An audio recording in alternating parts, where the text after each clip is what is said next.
Donc, nous assistons aujourd'hui au fait que, contrairement à ce qu'avaient annoncé les prophètes de malheur, non seulement le chômage est très bas au Royaume-Uni, non seulement il n'y a pas de déplacement significatif d'activité, ça n'est pas vrai.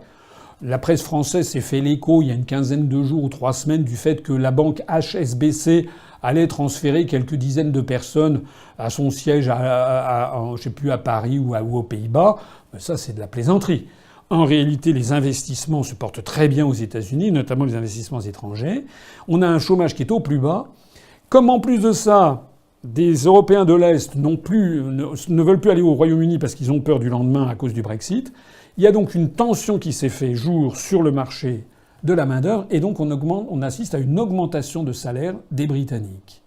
Au passage, on voit d'ailleurs à quel point les questions migratoires qui sont empoisonnées en France, le débat sur les questions migratoires, on n'a quasiment pas le droit d'en parler, sinon aussitôt on vous qualifie soit de bobo, pro-musulman, soit de facho d'extrême droite.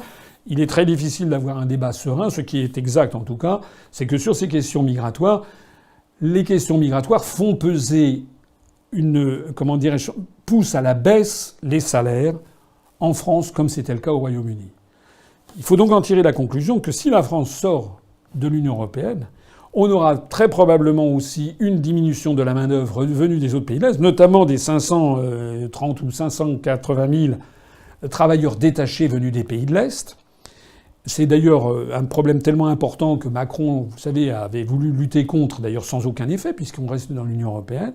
Et donc ça veut dire qu'on aura très probablement, si on sort de l'Union européenne, une diminution drastique des travailleurs détachés. Ça n'existera plus. Il y a donc 580 000 emplois qui vont se créer.